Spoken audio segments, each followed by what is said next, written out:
ಅದೆಲ್ಲ ಸುಳ್ಳೆ. ಏನಪ್ಪಾ ಅಂಬರೀಶ್ ಇದನ್ನೇ ಹೇಳು. ಯಾಕಂದ್ರೆ ಸುಳ್ಳಿಗೆ ಇನ್ನೊಂದು ಹೆಸರೇ ವರ್ತೂರ್ ಪ್ರಕಾಶ್. ವರ್ತೂರ್ ಪ್ರಕಾಶ್ ಊರುಗಳಲ್ಲಿ ಏನಾದ್ರೂ ಸಿಮೆಂಟ್ ರೋಡ್ ಇವೆಲ್ಲ ಮಾಡಿದನಲ್ಲ, ಅದು ವರ್ತೂರ್ ಪ್ರಕಾಶ್ 2013ರಿಂದ 18 ಶಾಸಕರಾಗಿದ್ದಾಗ, ಮಾನ್ಯ ಸಿದ್ದರಾಮಯ್ಯ ಸಾಹೇಬ್ ಸರ್ಕಾರ ಇದ್ದಾಗ SCP-TSP ಯೋಜನೆಯನ್ನ ಇಡೀ ದೇಶದಲ್ಲಿ, ಇಡೀ ಭಾರತ ದೇಶದಲ್ಲಿ SCP-TSP ಆಕ್ಟ್ ಅನ್ನ ಜಾರಿಗೆ ತಂದಂತ ಎರಡನೇ ಸರ್ಕಾರ. ಮೊದಲನೇದು ತೆಲಂಗಾಣ, ಎರಡನೇದು ಕರ್ನಾಟಕ ರಾಜ್ಯ. ಇವತ್ತು ಅದರ ಅಡಿಯಲ್ಲಿ ಸಾಕಷ್ಟು ಕ್ಷೇತ್ರಗಳಿಗೆ ಅನುದಾನಗಳನ್ನು ಕೊಟ್ಟಿದ್ರಿಂದ ಮಾಡಿದ್ರೆ ವಿನ ವರ್ತೂರ್ ಪ್ರಕಾಶ್ ಮಾಡಿದ್ದಲ್ಲ. ಅದು ಕೂಡ ಕಾಂಗ್ರೆಸ್ ಸರ್ಕಾರದ ಸಾಧನೆ, ಸಿದ್ದರಾಮಯ್ಯ ಸರ್ಕಾರದಲ್ಲಿ ಆದಂತ ಸಾಧನೆ. ಇವತ್ತು ವರ್ತೂರ್ ಪ್ರಕಾಶ್ ಹೇಳೋದು ನಿಜ. ಹಿಂದೆ ಯಾವ ಶಾಸಕರು ಮಾಡಲಿಲ್ಲ, ನಾನೇ ಮಾಡಿದ್ದು ಅಂತ. ಹಿಂದೆ ಹೌದು, ಬೈರೇಗೌಡರು ಶಾಸಕರಾಗಿದ್ರು, ಕೃಷ್ಣ ಬೈರೇಗೌಡರು ಶಾಸಕರಾಗಿದ್ರು, ಶ್ರೀನಿವಾಸ್ ಗೌಡರು ಶಾಸಕರಾಗಿದ್ರು, ಇವತ್ತು ಕೊಟ್ಟೂರು ಮಂಜುನಾಥ್ ಅವರು ಶಾಸಕರಾಗಿದ್ದಾರೆ. ಇವ್ರು ಯಾರು ಮಾಡ್ಲಿಲ್ಲ. ಊರಲ್ಲೆಲ್ಲ ಯುವಕರು ಕರ್ಕೊಂಡು ಕುಡಿಸ್ತಾ ಇದ್ರೇನ? ಕೃಷ್ಣ ಬೈರೇಗೌಡರು, ಶ್ರೀನಿವಾಸ್ ಗೌಡರು, ಬೈರೇಗೌಡರು, ಕೊಟ್ಟರು. ಅವ್ರು ಕುಡಿಸ್ತಾನೂ ಇರ್ಲಿಲ್ಲ, ತಿನ್ನಿಸ್ತಾನೂ ಇರ್ಲಿಲ್ಲ, ಊರಲ್ಲಿ ಹಾಳು ಮಾಡ್ತಾ ಇರ್ಲಿಲ್ಲ. ಜಾತಿಗಳು ಎತ್ಕಟ್ಟಿ ಪೊಲೀಸ್ ಸ್ಟೇಷನ್ ಕಂಪ್ಲೇಂಟ್ ಕೊಟ್ಟು ಇಲ್ಲದೆ ತೊಂದರೆನೂ ಕೊಡ್ತಾ ಇರ್ಲಿಲ್ಲ.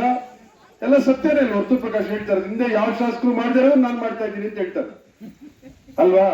ಇವತ್ತು ಈ ಭಾಗದಲ್ಲಿ ಹೈಸ್ಕೂಲ್ ಇಲ್ಲಾಗ್ಬೋದು, ಇದು ವೇಮ್ಗಲಲ್ಲಿ ಆಗ್ಬೋದು, ಅಥವಾ ಮದ್ದೇರಿಯಲ್ಲಿ ಆಗ್ಬೋದು, ಅಮ್ನಲ್ಲೂರಲ್ಲಿ ಆಗ್ಬೋದು, ಈ ಭಾಗದಲ್ಲಿ ಕ್ಯಾಲ್ನೂರಲ್ಲಿ ಆಗ್ಬೋದು, ಎಲ್ಲ ವರ್ತೂರ್ ಪ್ರಕಾಶನ ಮಾಡಿದ್ದು.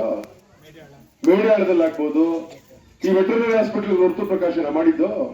ಪ್ರೈಮರಿ ಹೆಲ್ತ್ ಸೆಂಟರ್ಸ್ ವರ್ತೂರ್ ಪ್ರಕಾಶನ ಮಾಡಿದ್ದು. ಏನು ವರ್ತೂರ್ ಪ್ರಕಾಶ್ ಮಾಡಿಲ್ಲ. ಊರುಗಳಲ್ಲಿ ಜಾತಿಗಳ ಮಧ್ಯೆ ಸಂಘರ್ಷ ಉಂಟು ಮಾಡಿ ಯುವಕರನ್ನೆಲ್ಲ ಹಾಳು ಮಾಡಿದ್ದೇ ವರ್ತೂರ್ ಪ್ರಕಾಶ್ ಸಾಧನೆ ಬಿಟ್ರೆ ಇನ್ಯಾವುದು ವರ್ತೂರ್ ಪ್ರಕಾಶ್ ಸಾಧನೆ ಇಲ್ಲ. ಹಂಗಾಗಿನೇ ವರ್ತೂರ್ ಪ್ರಕಾಶ್ಗೆ 2 ಸಾರಿ ಮನೆ ಕಳಿಸಿದ್ದು. 2018 ಮತ್ತು 2023ರಲ್ಲಿ ಜಮೀರ್ ಪಾಷಾ ಅಂತ ಕ್ಯಾಂಡಿಡೇಟ್ ಮಾಡಿದ್ರು ಕಾಂಗ್ರೆಸ್ ನಲ್ಲಿ. ಅವರು ಇಲ್ಲಿ DC ಆಗಿ ಕೆಲಸ ಮಾಡಿದ್ರು. ಒಂದೇ ಕಾರಣಕ್ಕೆ ಅವರಿಗೆ ಕಾಂಗ್ರೆಸ್ ಪಕ್ಷದಲ್ಲಿ ಸೀಟ್ ಕೊಟ್ಟರು. ಈ ವರ್ತೂರ್ ಪ್ರಕಾಶ್ ಶಾಸಕರಾಗಿದ್ರು, 2 ಅವಧಿಗೆ 10 ವರ್ಷ ಆಗ ಶಾಸಕರಾಗಿದ್ರು. ವರ್ತೂರ್ ಪ್ರಕಾಶ್ ಗಿತ್ತು ಹೆಚ್ಚು ಮತ ಜಮೀರ್ ಪಾಷಾ ತಗೊಂಡು ವರ್ತೂರ್ ಪ್ರಕಾಶ್ 3ನೇ ಪ್ಲೇಸ್ ಹೋದ್ರು. ಹಂಗಾಗಿ ವರ್ತೂರ್ ಪ್ರಕಾಶ್ ಹೇಳಿದಕ್ಕೆಲ್ಲ ನಾವೇನು ಗಾಬರಿ ಪಡಾಗತ್ತೆ ಇಲ್ಲ. ಆತನ ಮಾತೇ ಬಂಡವಾಳ. ಆತನ ಬಾಯಿ ತೆಗೆದ ಸುಳ್ಳು ಹೇಳೋದು.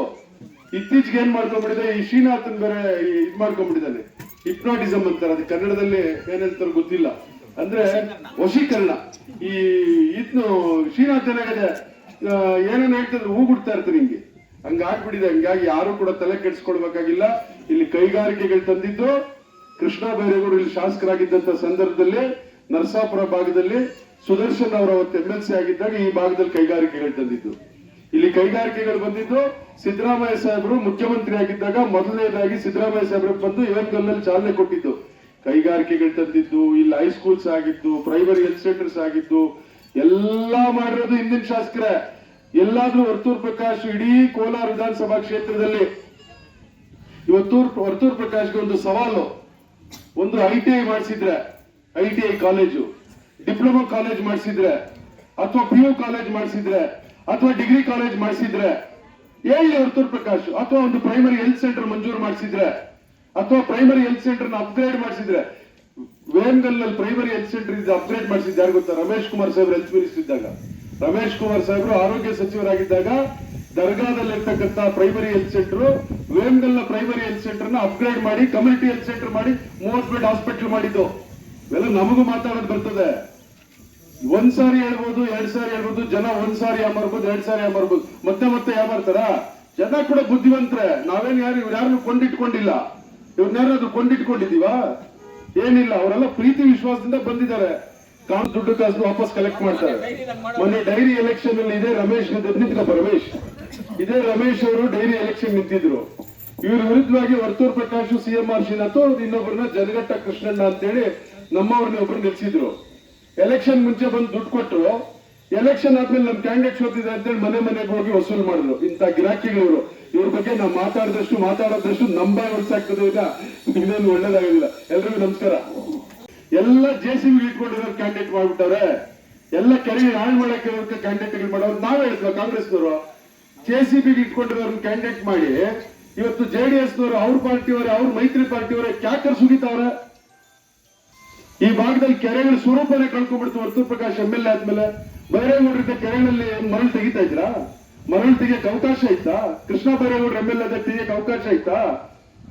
ಇದೆಲ್ಲ ಯಾವಾಗ ಆಗಿದ್ದು? ವರ್ತೂರ್ ಪ್ರಕಾಶ್ MLA ಆದ್ಮೇಲೆ ಕೆರೆಗಳು ತಮ್ಮ ಸ್ವರೂಪನೇ ಕಳ್ಕೊಂಡ್ಬಿಡ್ತು.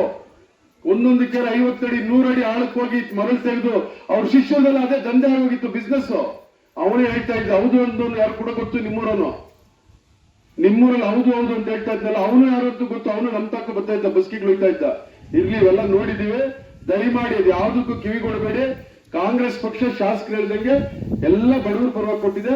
ಅದನ್ನ ಮುಂದಿನ ದಿವಸಗಳಲ್ಲಿ ಕೂಡ ಮುಂದುವರಿಸಿಕೊಂಡು ಹೋಗ್ತಕ್ಕಂಥದ್ದು ನಮ್ಮ ಜವಾಬ್ದಾರಿ ಇದೆ. ಈ ಭಾಗದಲ್ಲಿ ಅಭಿವೃದ್ಧಿ ಕೆಲಸಗಳನ್ನ ಮಾಡ್ತಕ್ಕಂಥದ್ದು ಕೂಡ ನಮ್ಮ ಜವಾಬ್ದಾರಿ ಇದೆ. ಅದನ್ನ ಇವತ್ತು ಮುನ್ರಾಜು ಅವ್ರು ಗೆಲ್ಸೋದ್ರ ಮೂಲಕ ನಮ್ಗೆ ಇನ್ನಷ್ಟು ಶಕ್ತಿ ತುಂಬಬೇಕು ಅಂತೇಳಿ ನಿಮ್ಮನ್ನು ಮನವಿ ಮಾಡಿ ನಮ್ಮ ಮಾತು ಮುಗಿಸ್ತೇನೆ. ನಮಸ್ಕಾರ.